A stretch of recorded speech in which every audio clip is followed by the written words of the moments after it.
L'Allemagne était sortie de la Grande Guerre avec la gorge serrée à cause d'un morceau de papier. Le traité de Versailles ne lui coupait pas seulement le territoire et la dignité, il lui amputait la force militaire. L'armée était réduite à un chiffre symbolique, sans artillerie lourde, sans aviation, avec une commission alliée surveillant pour que la défaite ne se transforme pas en revanche. Sur le papier, c'était un pays désarmé. En réalité, c'était un pays qui commençait à apprendre à mentir méthodiquement. La reconstruction n'a pas commencé par des défilés ou des discours.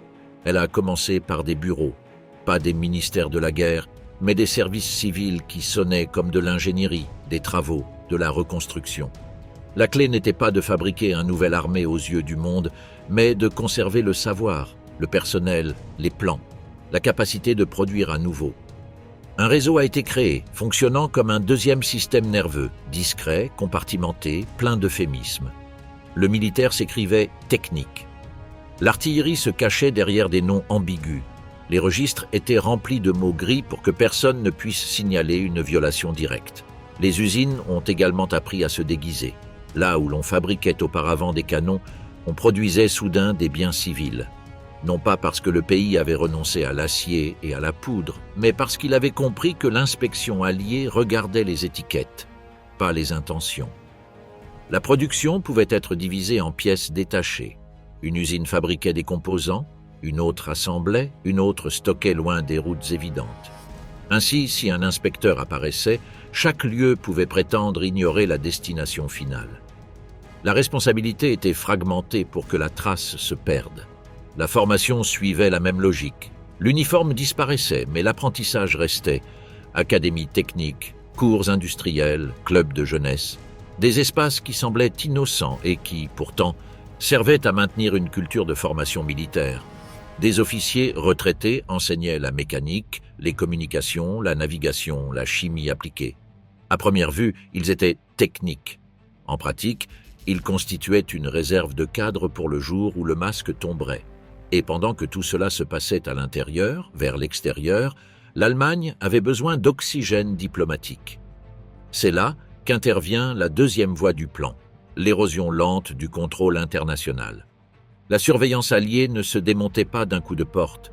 Elle s'affaiblissait avec patience, accords, gestes mesurés. La stratégie était claire, ne pas rompre le traité d'un coup, mais le transformer en une structure de plus en plus flexible. À cette étape, la politique étrangère a été utilisée comme un outil de désarmement, mais à l'inverse.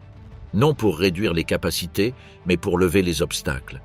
La méthode consistait à projeter la coopération, éviter les provocations ouvertes et, en même temps, pousser chaque négociation vers un relâchement des contrôles. Avec la peur du bolchevisme croissant à l'horizon européen, l'Allemagne commençait à être vue, par certains, comme un contrepoids utile. Ce changement de perception ouvrait des portes. Dans ce contexte, les contrôles se sont assouplis. La commission de contrôle a réduit sa présence et la machine de surveillance s'est désactivée progressivement. Locarno a marqué un point symbolique. L'Allemagne acceptait de reconnaître les frontières occidentales et obtenait en retour un retour sur la scène internationale, une invitation à rejoindre la Société des Nations. C'était un double jeu, extérieurement, conciliation, intérieurement, plateforme, car entrer dans ces forums n'était pas seulement revenir dans le monde, c'était pouvoir discuter des clauses, demander des révisions, éroder les limites. La réintégration à la Société des Nations a été présentée comme un jalon de paix. En interne, elle fonctionnait comme un échelon. Depuis cette position, on exerçait une pression pour modifier les restrictions avec un langage juridique, des arguments d'équité, le ton exact pour ne pas alarmer. On ne cherchait pas une confrontation directe, on cherchait l'usure. Et l'usure fonctionnait parce qu'en face, il y avait de la fatigue, des crises économiques, la peur d'une nouvelle guerre et un mélange d'incrédulité et de passivité. Au début des années 1930, tandis que l'Occident regardait avec inertie, le réarmement clandestin n'était plus une rumeur, c'était une structure. Il s'est consolidé avec des budgets parallèles, un financement camouflé dans des postes civils, des associations sportives utilisées comme couverture pour un entraînement paramilitaire. La frontière entre le civil et le militaire est devenue délibérément floue, comme si tout le pays était une salle d'attente où personne ne disait à voix haute ce que tous préparaient. Lorsque cette période a atteint son seuil, L'Allemagne n'était pas encore une superpuissance visible. C'était quelque chose de plus inquiétant, une puissance en incubation, avec une infrastructure latente, du personnel prêt, une industrie adaptable, et le contrôle international affaibli par sa propre fatigue. Le secret n'était pas une seule usine cachée. C'était tout un système conçu pour survivre au papier. Et alors, le 30 janvier 1933, le pays qui avait appris à se cacher a reçu un homme qui ne voulait rien cacher pour toujours. Hitler arrive au pouvoir et a besoin de résultats. Hitler a pris le pouvoir dans un pays en ruine. Dette impayable, armée désarmée, prestige brisé. L'Allemagne, qui plus tard serait capable de soutenir une guerre contre plusieurs puissances à la fois, ne semblait même pas, à ce moment-là, candidate à l'essayer. Il y avait un fait qui le montrait crûment. L'industrialisation visible était en dessous de l'image que le monde associerait au pays des années plus tard. Même la possession de voitures était faible comparée à d'autres pays. Mais le nouveau régime avait besoin de quelque chose d'immédiat, la légitimité. Les cris et les drapeaux ne suffisèrent pas. Il fallait que les gens sentent que l'État fonctionnait, qu'il y avait du travail, de l'ordre, un avenir. Et à cette première étape, l'économie n'a pas été dirigée par un fanatique en uniforme. Elle a été dirigée par un technicien réputé pour sa discipline fiscale et son respect de la propriété privée. Hjalmar Schacht, président de la Reichsbank, est figure clé du mécanisme initial. Schacht n'était pas, selon son profil, le type d'homme qu'on imagine concevoir une économie pour une guerre totale. Son rôle, au début, était plus pragmatique. Stabiliser, impulser des travaux publics, garantir l'emploi, soutenir les marchés. C'était la vitrine nécessaire pour un régime qui était encore en train de consolider ses tentacules et devait gagner le soutien social sans montrer immédiatement le véritable objectif du projet. L'investissement s'est concentré sur les infrastructures et le travail. Routes, projets publics, mouvements économiques visibles et tangibles. À ce stade précoce, les dépenses militaires existaient, mais elles n'étaient pas encore le cœur du budget. Plus de 2000 millions de marks ont été dépensés pour les routes, tandis qu'environ 600 ont été alloués au secteur militaire. Cependant, cet équilibre était temporaire, car le régime ne construisait pas la prospérité comme objectif final, mais la capacité de commandement. Ce dont Hitler avait besoin n'était pas d'une économie saine au sens classique, il avait besoin d'une économie obéissante. Et à mesure que le parti consolidait son pouvoir, un mot commença à peser plus que les autres. L'économie centrée sur la défense, l'idée que tout devait tourner autour de la garantie des ambitions militaires. À ce moment-là, la période de la vitrine commençait à se terminer. Les années précédentes avaient servi deux objectifs simultanément. Vers l'intérieur, calmer et convaincre. Vers l'extérieur, profiter de la lenteur internationale héritée de la période de Versailles. Car lorsque Hitler arrive, le mécanisme ne naît pas de zéro. Il existait déjà une infrastructure de réarmement indirect, une expérience accumulée et une méthode de camouflage que le nouveau pouvoir pouvait accélérer. Et Hitler comprit quelque chose d'essentiel. Un État peut promettre un avenir, mais une dictature doit démontrer sa force. La force, selon sa logique, était une préparation constante. C'est pourquoi, lorsque le contrôle interne était déjà plus important et que la politique pouvait s'imposer sans autant de médiation, l'orientation économique changea brusquement. À partir de 1936, le parti avait déjà étendu ses tentacules, le pouvoir était plus grand et Hitler pouvait faire ce que, quelques années auparavant, il n'aurait même pas pu imaginer. Cette année-là n'a pas été un simple changement de ministre. Ce fut la fin d'une phase et le début d'une autre. Schacht, avec son profil technocratique, avait des limites. Il s'opposait à un développement incontrôlé de l'armement. Sa période a fonctionné comme une rampe. Construire le soutien, donner une stabilité apparente, organiser le terrain. Mais le projet suivant exigeait quelque chose de différent. Pas l'équilibre, mais la priorité absolue. Tromper pour survivre, le réarmement dans l'ombre et la rupture calculée. Lorsque l'Allemagne a signé le traité de Versailles en 1919, le désarmement fut défini avec une précision chirurgicale. Une armée réduite, sans artillerie lourde, sans aviation militaire, sous surveillance alliée. Sur le papier, la menace allemande devait être éteinte pour toujours. Dans la pratique, l'état-major prit une décision différente. Ne pas contester le traité à grands cris, mais le vider de l'intérieur. Il ne s'agissait pas de le rompre de front, mais d'apprendre à vivre à l'intérieur de ses mots, en utilisant chaque ambiguïté comme cachette. Le premier stratagème fut linguistique. Là où l'on parlait auparavant d'artillerie, on commença à voir apparaître équipement technique spécial. Là où il était question de manœuvre, on signait des exercices industriels. Le vocabulaire civil n'était pas un détail, c'était un blindage. Dans le même esprit naquirent des bureaux et organismes aux noms anodins, supposément dédiés à la reconstruction, à l'ingénierie, aux infrastructures ou à la recherche. À l'extérieur, l'Allemagne se recomposait. À l'intérieur, ces canaux soutenaient des expériences militaires, stockaient des composants et maintenaient vivant le muscle technique dont une guerre future aurait besoin. L'industrie fut le deuxième refuge. Certaines usines furent reconverties en biens civils sans déplacer les ingénieurs ni éteindre les machines clés. La logique était simple. Si les inspecteurs cherchaient des canons, on leur montrait des charrues. S'ils demandaient des munitions, on exposait des pièces métalliques sans destination déclarée. Dans les dépôts, cependant, restaient plans, matrices, outils et procédures prêts à être réactivés. De plus, 2 catégories d'installations furent créées, visibles, conçues pour les inspections, et cachées, camouflées en ateliers de réparation, entrepôts de pièces détachées ou centres de formation. La production était fragmentée afin que personne ne puisse signaler un point militaire. Une usine fabriquait des pièces isolées, une autre assemblait, une autre stockait dans des dépôts éloignés. En cas de visite étrangère, chaque usine pouvait prétendre ignorer l'usage final.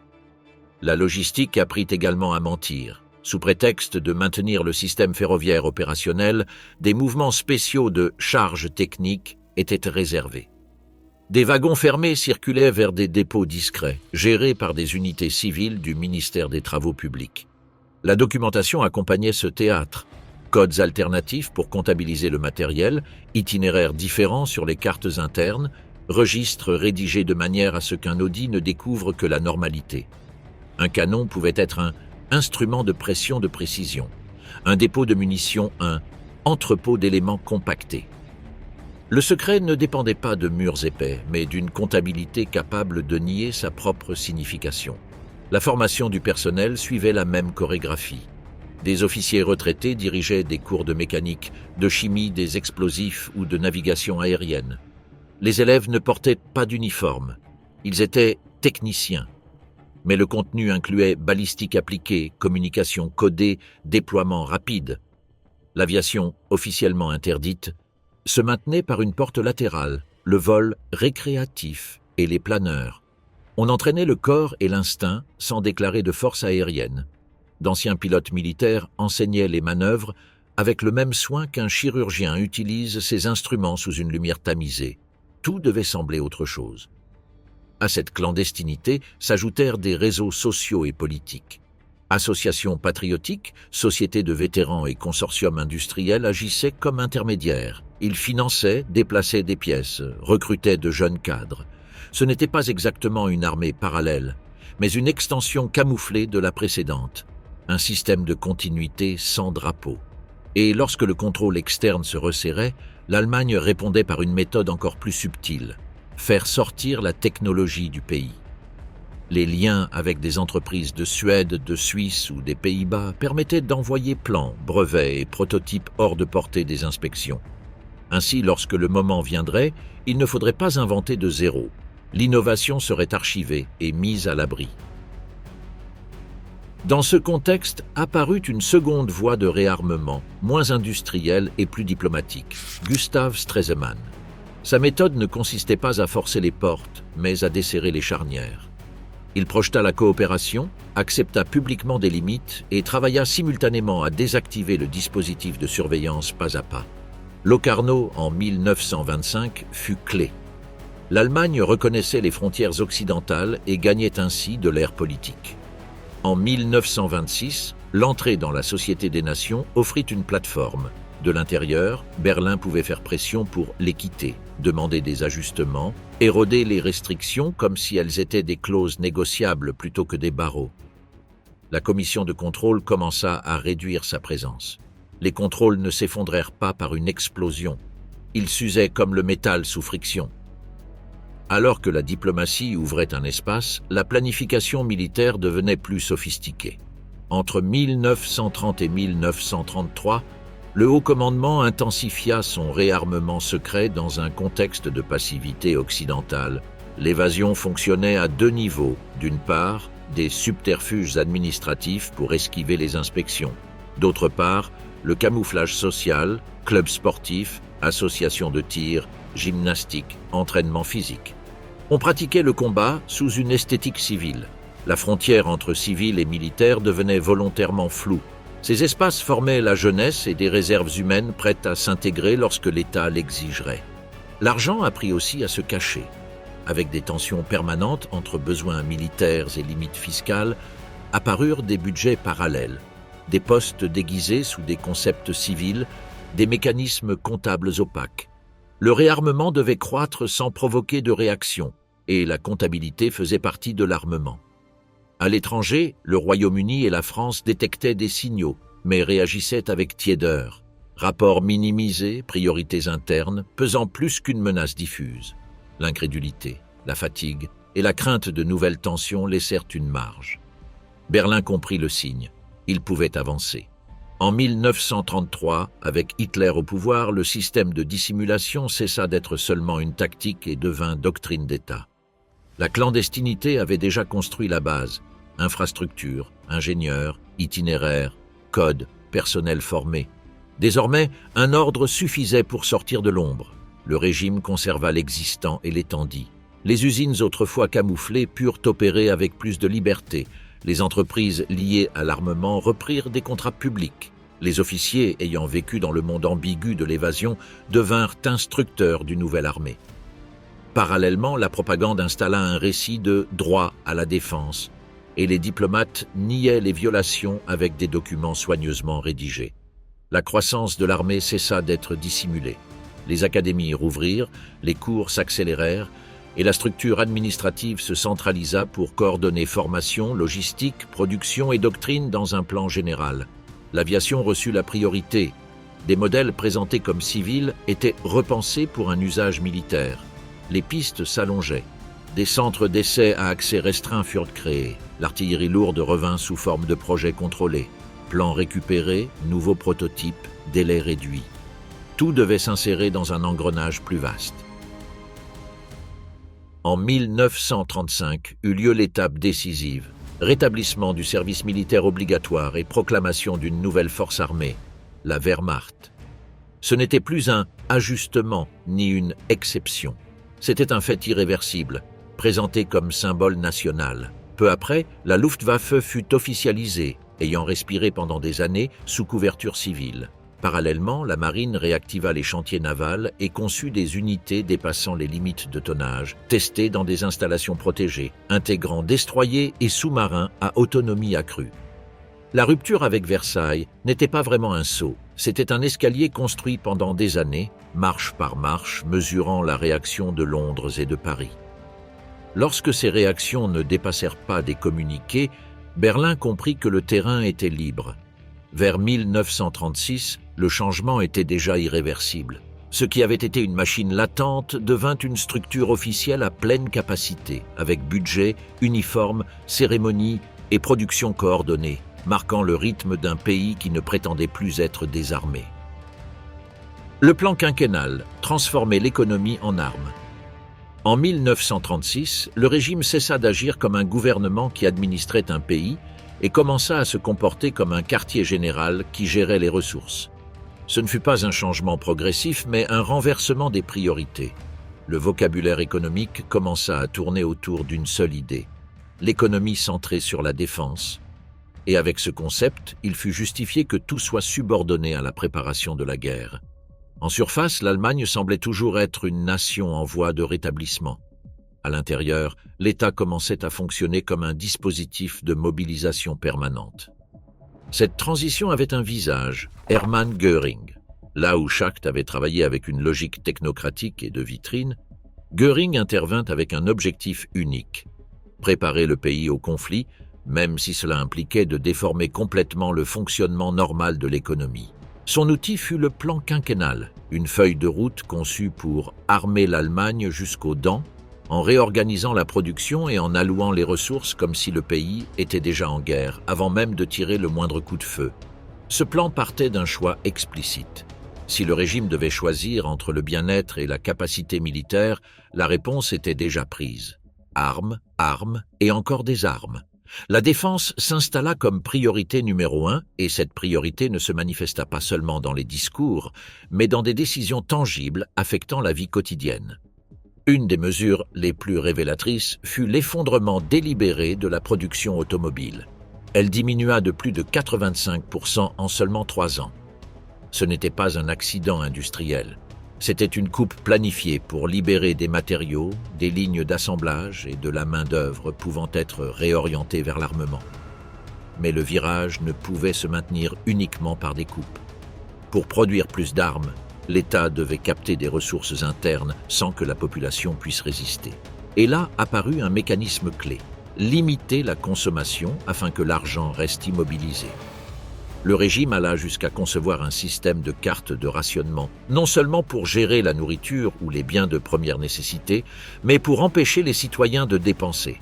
L'idée était brutalement simple. Si le peuple ne pouvait pas acheter, ses économies s'accumulaient. Si ces économies s'accumulaient, le système bancaire se remplissait de liquidités. Et si les banques étaient pleines de liquidités, l'État pouvait les obliger à financer le réarmement.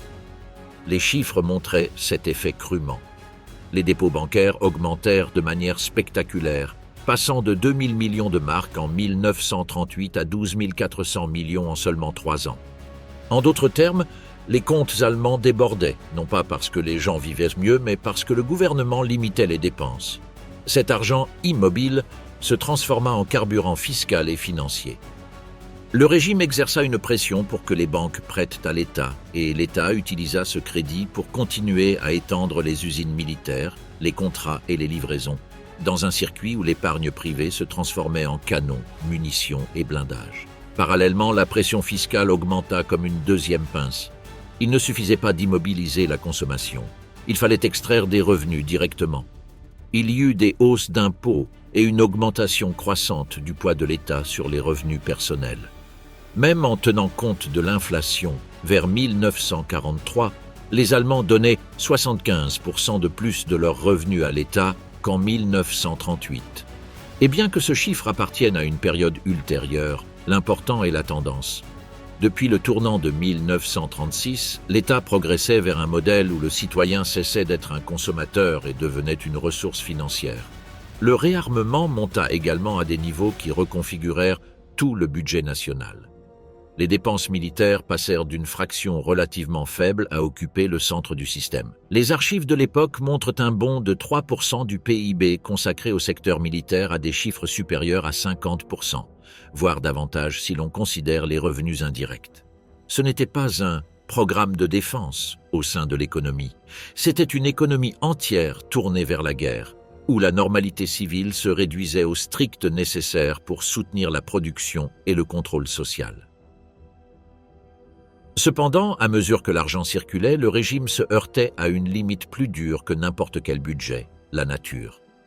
Malgré les impôts, les prêts forcés ou les dépôts bancaires, il existait des ressources qu'on ne pouvait produire par décret. Le fer et le charbon constituaient le goulot d'étranglement. Sans charbon, les fours ne pouvaient rester allumés. Sans fer, pas d'acier. Sans acier, pas d'artillerie, de blindage, de navires ni de machines lourdes. Et le problème était double. L'Allemagne avait non seulement des difficultés de qualité et de disponibilité du fer, mais le régime se méfiait aussi de l'obéissance des grands industriels. Dans une économie de marché, un entrepreneur décide selon la rentabilité. Dans une économie de guerre, le régime exigeait l'obéissance, même si le projet était insoutenable. La réponse de Göring fut de créer une structure capable d'absorber cette résistance privée et en même temps de concentrer le cœur matériel du réarmement, le Reichswerk. Ce n'était pas un simple consortium, c'était un méga conglomérat de fer, d'acier et de charbon, formé d'entreprises publiques et privées, conçues pour étendre la production, imposer des investissements et contrôler le flux de matières premières stratégiques.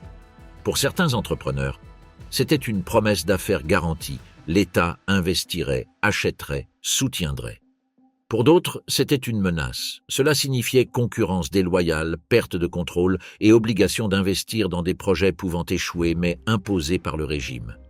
L'essentiel est que le Reichswerk représentait une nouvelle manière de gouverner l'économie. Si le secteur privé ne s'alignait pas, l'État devenait entrepreneur. Si l'industrie ne produisait pas ce que le plan exigeait, le plan s'imposait sur l'industrie. Ainsi, le régime ne planifiait pas seulement, il possédait, administrait et dirigeait. La frontière entre État et industrie s'est estompée davantage. Contrats, livraisons et objectifs commencèrent à ressembler à des ordres de campagne, et chaque tonne d'acier était comptabilisée comme des munitions avant un assaut. Ce modèle avait un avantage immédiat. Il accélérerait la concentration et permettait de rediriger les ressources rapidement. Mais il consolidait également une logique dangereuse. L'économie cessait de répondre aux signaux du marché et commençait à répondre aux objectifs politiques. Quand cela se produit, les incitations changent. L'efficacité importe moins que l'obéissance. Le résultat importe moins que le rapport. Le chiffre écrit pèse plus que la réalité. Dans cette culture, un terrain fertile pour l'autotromperie et pour la production de chiffres agréables à la direction s'ouvrait. Pourtant, à court terme, le régime réussit à imposer un choc de priorité militaire. Le plan quinquennal ne fut pas seulement un programme de réarmement, il fut l'institutionnalisation d'une idée, l'économie comme prolongement de la guerre. Et dans ce schéma, l'autarcie n'était pas un idéal économique, mais une nécessité stratégique. Réduire les exportations, concentrer les intrants, subventionner les secteurs clés, allouer acier, charbon et travail comme si la guerre était déjà en cours. C'est pourquoi le Reichswerk ne fut pas présenté comme une entreprise de plus, mais comme un symbole.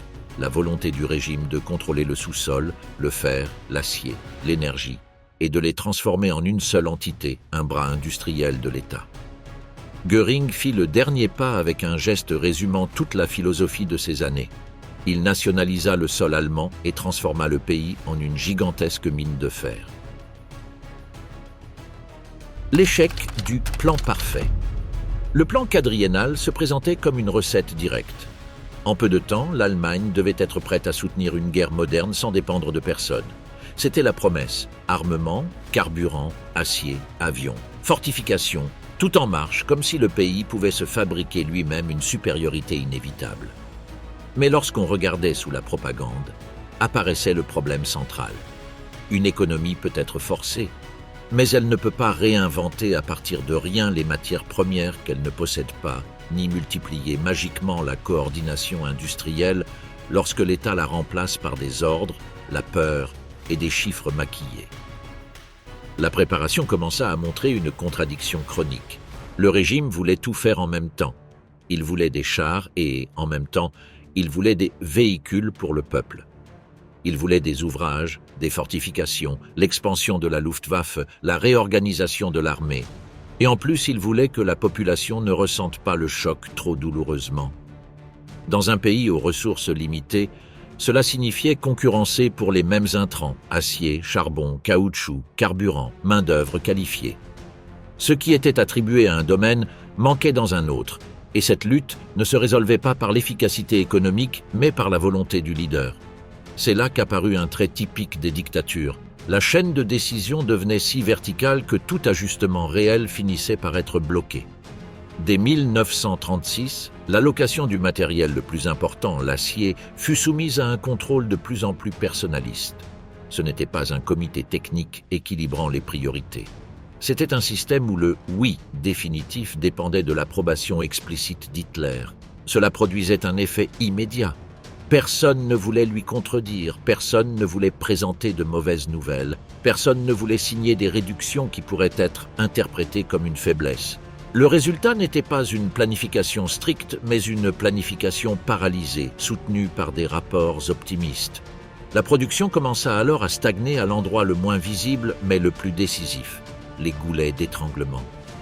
L'Allemagne pouvait extraire du fer, l'accumuler, le transporter. Mais transformer ce fer en acier nécessitait du charbon, et le charbon était un goulot fermé. L'État contrôlait les intrants, bloquait les achats libres et fixait les priorités, mais ce faisant, il détruisait le mécanisme de coordination que le marché savait exécuter. Quand acheter, à qui vendre, combien produire, comment distribuer rapidement quand une industrie s'arrêtait.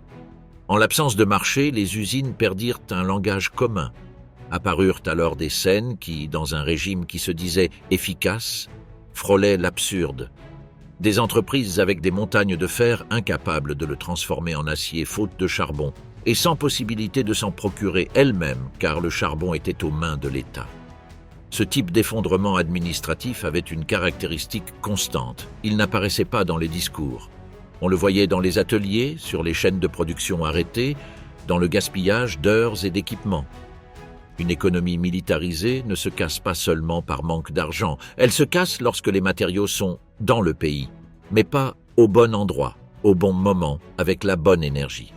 Et ce que le plan imposait était une rigidité qui multipliait ces erreurs. En même temps, le régime accumula un autre type de pression, la promesse de quantités impossibles. Le plan quadriennal fixa des objectifs concrets d'acier attribués à l'armée. Mais en pratique, le volume arrivé était inférieur à celui prévu. La différence entre le prévu et le réel n'était pas un petit écart statistique.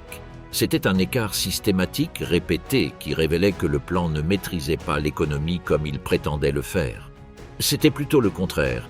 L'économie réelle résistait et le plan répondait par du maquillage. Cet écart entre objectif et réalité devint plus évident lorsqu'on observait les délais. La production d'armements programmée pour 1939 ne fut atteinte qu'en 1942. Et les fortifications, qui devaient être prêtes dans le cadre de l'architecture défensive du Reich, furent tellement en retard que leur achèvement était prévu après la fin de la guerre. En d'autres termes, lorsque le régime entra en conflit, il le fit avec une préparation incomplète, s'appuyant plus sur la vitesse opérationnelle et le choc stratégique que sur une supériorité productive durable. Ce point est clé pour comprendre le mythe ultérieur. L'Allemagne ne domina pas l'Europe dans ses premiers mouvements parce qu'elle avait construit une économie de guerre parfaite, mais parce qu'elle combina réarmement accéléré avec surprise, agressivité et décision militaire, exploitant les faiblesses politiques de ses voisins. Le problème est que cette logique de victoire rapide devint un narcotique. Elle renforça l'idée que le système fonctionnait, et cette illusion permit au régime de continuer à exiger davantage sans corriger les défauts structurels. Dans cette tension, le choc interne devint inévitable. Hjalmar Schacht, le technocrate qui avait soutenu le démarrage économique du régime, s'opposa lorsque le projet prit la forme d'une économie de guerre sans frein. Il considérait la direction comme incompétente et le conflit politique se termina de la manière habituelle dans une dictature. Celui qui objecte tombe. Schacht fut destitué, perdit son poste à la Reichsbank et, des années plus tard, finit même en prison à Dachau. Ce parcours montrait une vérité gênante. Le système ne tolérait pas que quelqu'un dise « ceci ne tient pas ». Et plus la guerre totale approchait, plus on tentait de compenser les défaillances par la force brute. S'il manquait de la main-d'œuvre, on la prenait. S'il manquait des bras, on les importait de force. Si la population devait soutenir l'effort sans protester, le contrôle se resserrait et la charge était poussée vers ceux qui ne pouvaient pas résister. L'exploitation du travail devint un mécanisme d'État, et pas seulement sous contrôle public. Les entreprises privées participaient et en bénéficiaient. Prisonniers et déportés étaient envoyés dans des usines, des mines, des chantiers. Le gouvernement louait des êtres humains comme des machines, et les entreprises payaient pour cette utilisation. Au plus fort de la guerre, le nombre de personnes soumises au travail forcé atteignit des millions, représentant une portion énorme de la main-d'œuvre allemande. L'économie de guerre se soutenait donc non seulement avec de l'acier et du charbon, mais avec l'esclavage organisé. Pourtant, même ce crime industriel ne résolvait pas le problème de fond. Le plan ne remplissait toujours pas ses objectifs essentiels. Le plan quadriennal échoua selon ses propres termes. Il n'atteignit pas les objectifs de production promis et la stagnation devint visible dès la seconde moitié des années 30. Malgré l'augmentation des dépenses, la production militaire ne croissait pas comme le proclamait le régime. La machine était surchargée, la coordination maladroite, les intrants rares, et le mensonge devint le lubrifiant de la chaîne de commandement. Et lorsque le système s'habitue à mentir vers le haut, la réalité frappe par le bas. Les chiffres pouvaient être embellis, les rapports sonnaient grandioses, mais les faits apparaissaient dans des détails concrets. Au début de l'invasion de la Pologne en 1939, le nombre de chars modernes était étonnamment faible. La production de chasseurs était loin de ce qui avait été promis.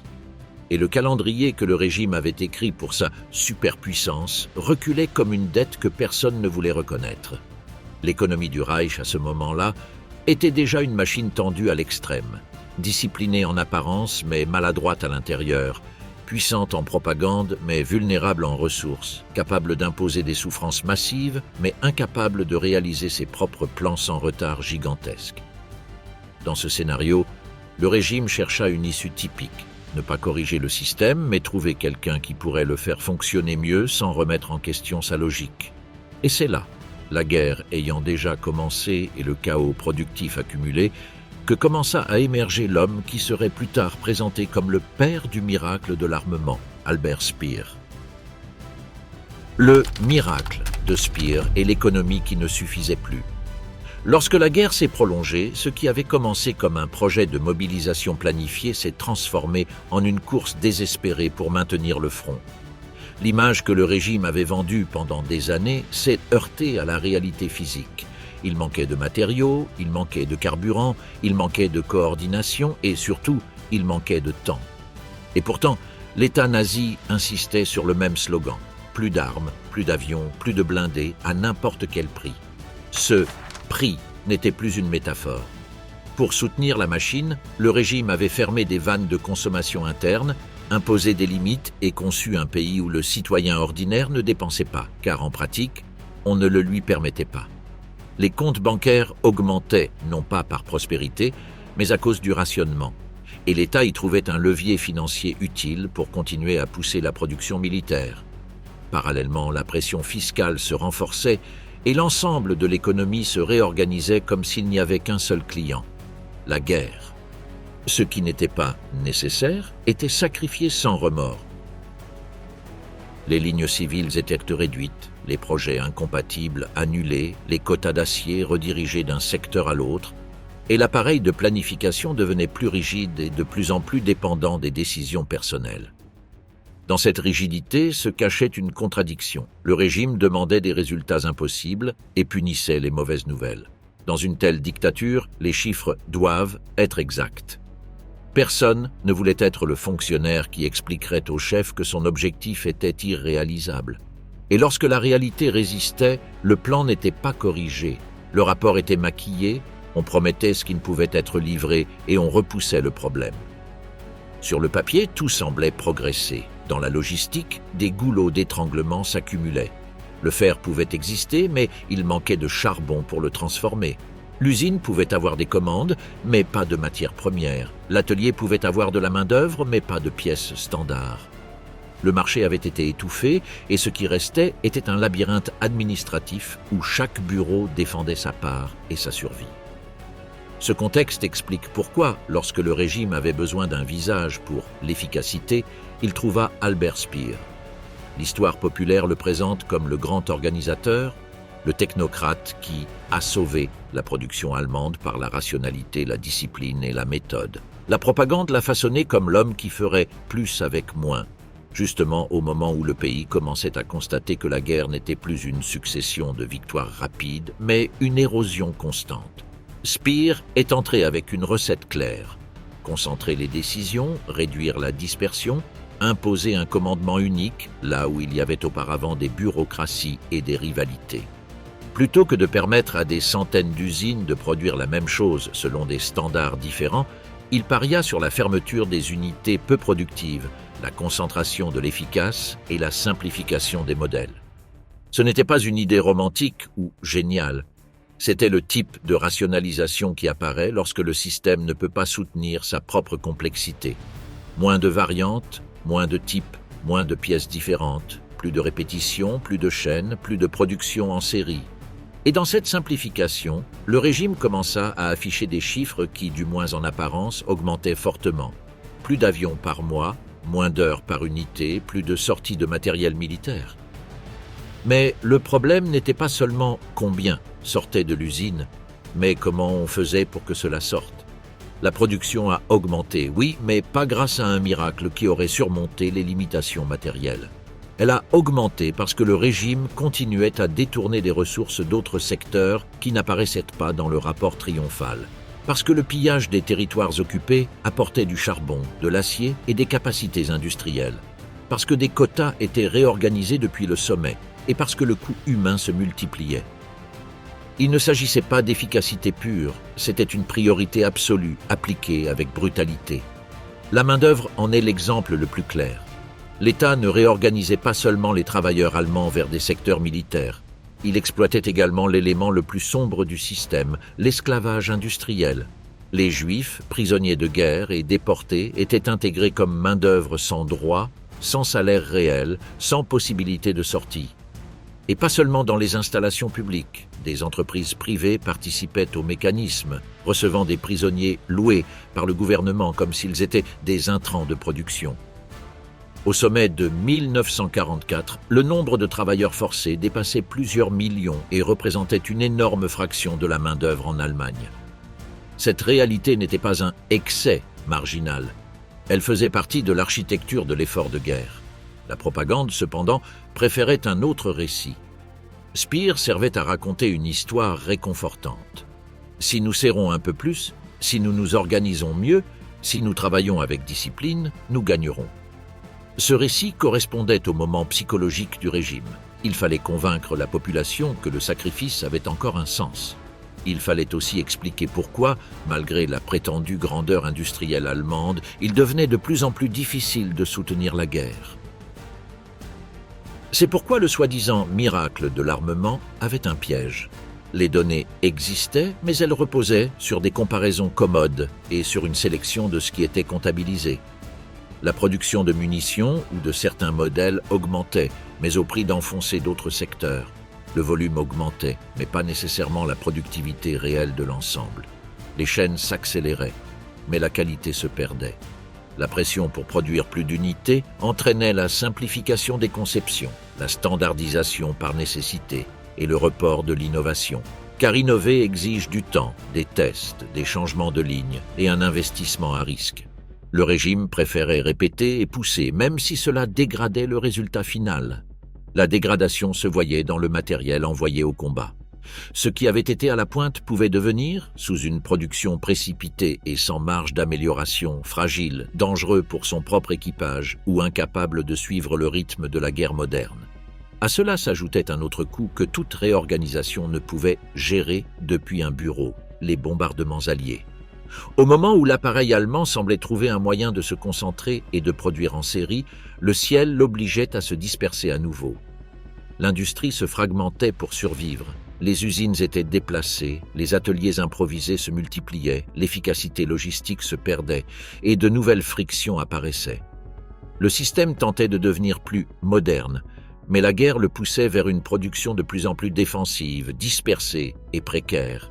Ainsi, l'image de l'Allemagne comme superpuissance industrielle était maintenue par un mélange de mythes, de pillages, de comptabilité pratique et de violence massive. La machine produisait, mais pas parce qu'elle avait trouvé la formule parfaite. Elle produisait parce que le régime exploitait les ressources internes, volait les externes, forçait le travail esclave et réduisait la qualité, tandis que les bombardements forçaient à dissoudre la concentration industrielle que Speer avait essayé d'imposer. Autarcie avec astuce, quand la superpuissance a dû conquérir pour produire. Sur le papier, le plan quadriennal promettait une Allemagne autosuffisante, protégée contre les blocus et capable de soutenir une guerre longue sans s'agenouiller par manque de matériaux. En pratique, cette promesse se heurtait à une limite que ni la propagande ni la peur ne pouvaient dissoudre, la géologie. Le régime pouvait presser la population, contraindre les banques, augmenter les impôts, ordonner aux industries, mais il ne pouvait pas extraire du sous-sol ce qui n'y était pas en quantité suffisante, ni changer la qualité des ressources par un discours. Le problème était concret et avait un nom, le fer et le charbon. Sans acier, il n'y avait pas de guerre moderne et sans charbon, pas d'acier. C'est pourquoi le tournant économique de 1936 n'a pas été seulement une réorganisation des usines, mais une course pour dominer le cœur matériel du pouvoir. Et lorsque ce cœur ne répondait pas comme Göring le promettait, le régime a inventé une solution qui semblait industrielle, mais qui était en réalité politique, les Reichswerke. Les Reichswerke se présentaient comme une réponse technique, un méga conglomérat de fer, d'acier et de charbon, composé d'entreprises publiques et privées, avec l'État profondément impliqué pour garantir investissement, production et obéissance. C'était une façon de dire, si le secteur privé ne veut pas ou ne peut pas, l'État prendra le contrôle. Certains magnats étaient ravis. Cela signifiait de l'argent sûr, des contrats garantis, des investissements publics à grande échelle. D'autres y voyaient une menace directe, car le modèle impliquait une concurrence déloyale, une perte de contrôle et, surtout, l'obligation d'investir dans des projets pouvant être insoutenables mais imposés par le régime. Dans ce mécanisme, il y avait une idée clé. L'économie nazie voulait fonctionner comme une machine de guerre, mais les entrepreneurs restaient des entrepreneurs. L'État devait domestiquer cette logique et les Reichswerke fonctionnaient à la fois comme un fouet et une carotte. Avec eux, Göring ne réorganisait pas seulement l'industrie, il réorganisait le pouvoir. Un consortium de cette taille était un instrument politique. Celui qui entrait était sous contrôle. Celui qui résistait était poussé, acheté, absorbé ou marginalisé. Le régime a poussé le tout à l'extrême avec un geste symbolique et brutal. Göring a nationalisé le sol et transformé le pays en une gigantesque mine de fer. La phrase n'était pas qu'une rhétorique. Elle décrivait le sens du projet. L'autarcie devait transformer chaque centimètre de l'Allemagne en matériaux de guerre, comme si tout le territoire existait pour alimenter les fours. Le problème était que, même en exploitant le fer domestique au maximum, cela ne suffisait pas. La matière première restait insuffisante pour les objectifs délirants du plan. Et c'est là qu'apparaît le second pilier du modèle, l'autarcie, mais avec astuce. L'idée officielle était claire. Ne pas dépendre des importations, ne pas être lié aux marchés étrangers, ne pas être vulnérable à un blocus naval comme celui qui avait étouffé l'Allemagne pendant la Première Guerre mondiale. Göring ne voulait pas entendre parler d'apporter du métal de l'extérieur. Mais le régime a rapidement découvert la contradiction. Si l'Allemagne n'avait pas ce dont elle avait besoin, l'autosuffisance n'était qu'une histoire. Alors le plan a changé sans l'admettre. Si les ressources ne venaient pas à l'Allemagne, l'Allemagne irait chercher les ressources. Cette astuce était le pont entre l'économie et la conquête. L'expansion territoriale n'était plus seulement une obsession idéologique, elle devenait également une opération d'approvisionnement. En 1938, le Troisième Reich a réalisé l'Anschluss, l'annexion de l'Autriche. Dans le discours, c'était la réunification nationale. Dans la comptabilité de guerre, c'était l'ajout de ressources, d'industries, de réserves et d'un corridor stratégique. Peu après est venue la Tchécoslovaquie, puis la Pologne. Et bien que le régime parlât d'histoire, de destin et de grandeur, la machine économique comprenait autre chose: charbon, acier, usines, infrastructures. À partir de 1938, tout l'acier supplémentaire produit par l'Allemagne venait précisément des pays occupés. Ce n'était pas un détail marginal, c'était le moteur de l'augmentation. L'indépendance supposée reposait sur la dépendance conquise, et le coup le plus dur concernait le charbon. Les territoires occupés fournissaient 80% du charbon nécessaire à l'industrie allemande. Ce chiffre explique pourquoi l'économie nazie, même lorsqu'elle semblait une superpuissance, vivait au bord de sa propre fragilité. Ce n'était pas une forteresse autosuffisante. C'était un système qui devait s'étendre pour ne pas manquer de carburant. À ce stade, le concept de superpuissance devient trompeur. L'Allemagne pouvait produire plus d'armements, oui, mais ce plus était conditionné: maintenir l'expansion et le pillage. L'économie devenait dépendante de la conquête. Chaque nouveau territoire n'était pas seulement de la propagande, c'était une injection d'énergie, d'acier et de capacité industrielle. C'est pourquoi une défaite stratégique ne serait pas seulement militaire. Ce serait un effondrement logistique. Si l'expansion était arrêtée ou si le flux de ressources était coupé, le cœur industriel resterait sans oxygène. Et il ne s'agissait pas seulement d'acier et de charbon. L'expansion incorporait des marques, des usines, des technologies et de la main-d'œuvre des pays soumis. Un exemple clair était Škoda. Cette industrie tchèque, avec expérience et capacité, a été intégrée dans l'engrenage du Reich. Ce n'était pas un trophée, c'était une usine. Une ligne de production prête à alimenter l'effort de guerre. Voilà comment fonctionnait l'astuce. L'autarcie ne consistait plus à tout produire à la maison, mais à transformer la maison en un territoire de plus en plus grand, où les usines conquises devenaient allemandes par décret. Cela reconfigure la lecture des années précédant la guerre. La réarmement n'était pas seulement un acte interne, mais un projet qui nécessitait de l'espace externe pour se soutenir. L'Allemagne se préparait à une guerre totale, mais son économie n'était pas conçue pour résister à une fermeture du monde. Elle était conçue pour ouvrir le monde de force. Chaque annexion résolvait un problème immédiat et en même temps en créait un plus grand, la nécessité de continuer à annexer, car le système avait déjà misé tout sur cette source de ressources. Et là, sans qu'il soit nécessaire d'annoncer quoi que ce soit, l'économie nazie a cessé d'être une économie de défense et est devenue une économie d'expansion. La guerre n'était pas l'accident qui pouvait se produire, c'était le mécanisme qui complétait le plan. C'est pourquoi le passage de 1938 à 1939 n'a pas été un saut inattendu, mais la conséquence logique d'une autarcie qui dépendait de l'occupation de territoires pour allumer ses fours, soutenir l'acier, maintenir le charbon et absorber des industries comme Skoda dans l'engrenage du Reich. La superpuissance apparente, produire, piller et dépendre de ce qui est conquis. De l'extérieur, le Troisième Reich a commencé à être perçu comme une superpuissance, car il semblait suivre une formule irrésistible. Ordre interne, discipline industrielle et une capacité militaire croissante à une vitesse effrayante. Mais cette image était construite sur une illusion soigneusement entretenue. Même si le régime avait réussi à soumettre les banques, à augmenter les impôts, à rationner la consommation et à orienter des usines entières vers l'armement, il traînait toujours la même limite qu'aucun décret ne pouvait abolir. Les ressources naturelles ne se votent pas, ne s'impriment pas et ne s'inventent pas. C'est la raison pour laquelle le tournant économique ne s'explique pas seulement en regardant les usines en Allemagne, mais en regardant la carte. L'autosuffisance supposée était, en réalité, une astuce à deux faces. La première était interne, restreindre la consommation pour libérer des matériaux, geler les dépenses privées et transformer l'épargne forcée en crédit pour l'État. Le citoyen voyait des carnets et des interdictions. Le régime voyait des dépôts bancaires croître comme un barrage d'eau prêt à se déverser vers l'industrie militaire. En à peine 3 ans, ces dépôts sont passés de 2 000 millions de marks à 12 400 millions, et cette masse d'argent immobilisée est devenue une source que l'État obligeait les banques à prêter pour continuer à produire des armes. L'abondance n'était pas de la prospérité, c'était un enfermement économique. La deuxième face était externe. Si l'Allemagne ne pouvait pas obtenir les ressources par le commerce et ne voulait pas dépendre des importations, l'alternative était de les s'approprier. C'est pourquoi l'expansion territoriale fonctionnait comme un levier industriel.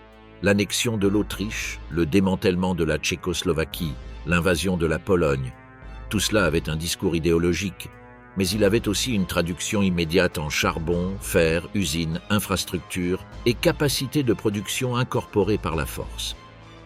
Le modèle était brutal et efficace dans sa logique. Ce qui manquait au Reich se cherchait en dehors du Reich, et en le capturant, on le transformait en propriété de l'effort de guerre. C'est là que le mythe de l'autarcie s'effondre. À partir de 1938, l'acier supplémentaire que l'Allemagne nazie parvenait à produire provenait précisément des pays occupés. Et encore plus révélateur, les territoires conquis fournissaient 80% du charbon nécessaire à l'industrie allemande. Cette dépendance change tout, car elle transforme la superpuissance en un système accro à sa propre expansion. Au moment où le Reich cesserait d'avancer, ou au moment où le flux de charbon serait interrompu, la machinerie industrielle se retrouvait sans énergie réelle, sans le carburant qui permet au fer de devenir de l'acier et à l'acier de devenir la guerre. Cette logique explique pourquoi tant de conquêtes précoces avaient une valeur dépassant le front. Elles constituaient des injections industrielles. Il ne s'agissait pas seulement de territoires, mais de marques, ateliers, lignes d'assemblage, techniciens, fournisseurs. Les entreprises et usines des pays soumis ont été absorbées pour produire au sein d'une économie militarisée qui ne pouvait plus se permettre de respecter les frontières économiques. La conquête devenait à la fois stratégie et approvisionnement. Le Reich commençait à ressembler à une superpuissance parce que sa capacité nationale n'était pas strictement nationale, elle résultait de l'addition forcée des économies vaincues. Mais cette addiction avait un coût caché. Au lieu de construire une base stable, le système reposait sur des ressources extraordinaires. Pillage, contrôle extrême de la vie civile et expansion nécessitant une alimentation continue. Et comme la guerre moderne ne se soutient pas seulement avec de l'acier et du charbon, mais avec du travail, le régime a ajouté l'autre pièce de son ingénierie, l'exploitation humaine comme politique industrielle. Lorsque la demande de production a augmenté et que la guerre a cessé d'être une succession de coups rapides, Hitler n'a pas hésité à transformer les personnes en matières premières. En 1944, le nombre de prisonniers soumis au travail forcé dépassait 7,5 millions, atteignant près d'un cinquième de toute la main-d'œuvre en Allemagne. Ils n'étaient pas des ouvriers, ils étaient des esclaves. L'affectation était presque comptable. Les Français à l'agriculture, les Soviétiques à l'industrie, les Juifs dans un système concentrationnaire où le travail se mêlait à l'extermination. Et le mécanisme n'était pas seulement étatique. Des entreprises privées recevaient des prisonniers envoyés depuis des camps comme Auschwitz et les employaient dans des usines, constructions ou mines. Le gouvernement louait cette main-d'œuvre et les sociétés payaient pour elle, tandis que le prisonnier ne recevait rien. La superpuissance apparente ne reposait pas seulement sur le métal, elle reposait sur une administration de l'horreur. Même avec ce niveau d'extraction, l'économie nazie continuait de montrer une faille centrale. Le plan quadriennal échoua selon ses propres termes. Les objectifs de production n'ont pas été atteints et la croissance générale de la production militaire depuis 1936 est restée stagnante malgré l'augmentation des dépenses. La différence entre le prévu et le réel était constante. Des 270 000 tonnes d'acier que le plan allouait à l'armée par mois, seuls 195 000 étaient reçus. Le calendrier glissait comme un sol mouvant. Ce qui était prévu pour 1939 ne s'est réalisé qu'en 1942 et l'achèvement des fortifications a été projeté jusqu'en 1948, soit 3 ans après la fin de la guerre. L'Allemagne, qui semblait prête, est en réalité entrée en conflit avec une préparation désordonnée et retardée. Cette fragilité ne s'expliquait pas seulement par un manque de ressources, elle s'expliquait par l'anatomie de la dictature. Personne ne voulait contredire le Führer. Et dans ce climat, l'économie se gouvernait comme une affaire de volonté. À partir de 1936, aucun changement significatif dans les quotas d'acier n'était approuvé sans le consentement explicite d'Hitler. Si le plan était surréaliste, le plan n'était pas corrigé. L'écart était caché. On mentait vers le haut, on maquillait les chiffres, on promettait l'impossible et on punissait celui qui contestait. L'économie est devenue un théâtre où les rapports devaient paraître bons, même si les fours n'avaient pas de charbon ou si les lignes de production étaient à court de pièces. Cette même culture a nourri le mythe ultérieur d'Albert Speer. Il fut présenté comme le père du miracle de l'armement, l'homme qui aurait apporté une rationalisation moderne, centralisé les décisions, fermé les usines moins productives, concentré dans de grandes entreprises, homogénéiser les machines, réduire le nombre de modèles et parier sur l'économie d'échelle. Le récit était attractif car il offrait de l'espoir, faire plus avec moins, juste au moment où la population commençait à remarquer que la guerre devenait interminable. Speer, selon cette version, transformait l'industrie allemande en une machine de production en série à la manière de Henry Ford. Mais la réalité était moins nette. La production a augmenté, oui, mais cette augmentation reposait sur des statistiques maquillées et sur des sacrifices cachés qui n'apparaissaient pas dans les rapports. Si la production de munitions augmentait, ce n'était pas parce que les usines avaient soudain découvert un secret productif, mais parce qu'on leur affectait plus d'acier au détriment d'autres secteurs, et en grande partie grâce au pillage systématique des ressources dans les territoires occupés. Le moins n'est jamais vraiment arrivé. Dans certains processus, le gaspillage était réduit, mais en même temps, le nombre de travailleurs dédiés à la production de chars augmentait de 60%.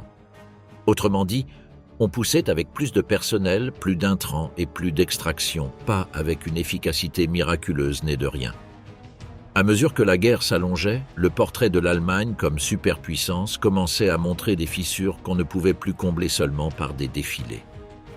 Pendant les premières années, le régime avait réussi à créer une sensation de transformation accélérée. Usines en fonctionnement, soldats en marche, avions de chasse survolant, une nation retrouvée.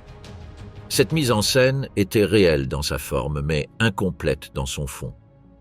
Le problème était que le pays ne s'était pas transformé en machine parfaite. Il était devenu une machine tendue, alimentée par des mesures extrêmes, par des ressources conquises et par une méthode économique qui fonctionnait tant qu'il y avait quelque chose à presser. Le noyau de cette méthode était brutalement simple. S'il fallait choisir entre le bien-être et la guerre, le choix était déjà fait. Le plan quadriennal a fonctionné comme un ordre de priorité gravé dans l'acier. Pour libérer des matériaux et des capacités industrielles, le régime a réduit drastiquement la production civile. Un exemple parlant, sans nécessiter de grandes théories, fut l'industrie automobile. La fabrication d'automobiles a été réduite de plus de 85% en seulement 3 ans. Ce n'était pas une réforme industrielle moderne, c'était un renoncement délibéré à une économie de consommation pour transformer les lignes de production, la main-d'œuvre et les matières premières en armement. L'étape suivante fut de discipliner le citoyen comme s'il était une ressource économique de l'État. L'outil utilisé fut le rationnement. Les cartes ne distribuaient pas seulement des biens, elles figeaient la consommation. Les gens pouvaient avoir de l'argent, mais ne pouvaient pas le dépenser. Cette interdiction créa un effet comptable utile pour le régime.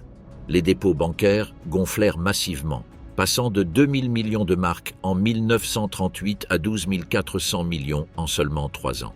Le miracle était donc un enfermement, des comptes débordant parce que les dépenses étaient rebloquées. Le troisième élément fut l'impôt. Dans une économie normale, augmenter trop vite les impôts peut ruiner la consommation, l'investissement et l'activité. Dans une économie de guerre, cela cesse d'avoir de l'importance, car la consommation est déjà restreinte et l'investissement déjà dirigé. C'est pourquoi, dans ce cocktail de guerre, le régime ajouta des hausses fiscales soutenues, corrigées de l'inflation. En 1943, les Allemands remettaient à l'État 75% de plus de leurs revenus qu'en 1938. La guerre ne se finançait pas par une seule voie, mais par une pince. Rationnement pour immobiliser les dépenses et les épargnes, impôts pour extraire directement, et banques obligées de transformer les dépôts privés en puissance étatique. Mais même avec ce contrôle financier, le problème réel restait le même. L'industrie de guerre se soutient avec des ressources, pas avec de l'argent. L'acier était le sang du système et le charbon l'oxygène de l'acier. Sans charbon, le fer s'empilait inutile. Et là apparaissait une contradiction interne.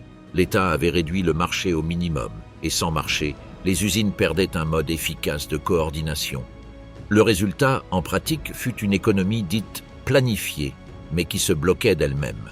Des usines avec d'énormes quantités de fer qu'elles ne pouvaient pas transformer en acier par manque de charbon, et qui ne pouvaient pas non plus acheter du charbon car le gouvernement le contrôlait. La planification, qui devait assurer la fluidité, finissait par générer une paralysie à des points critiques. La réponse du régime face à cette fragilité fut d'élargir le contrôle industriel. Le Reichswerke fut le symbole de ce saut, un méga-conglomérat de fer, d'acier et de charbon mélangeant entreprises publiques et privées, conçu pour imposer des investissements, diriger la production et subordonner le secteur privé à la logique militaire.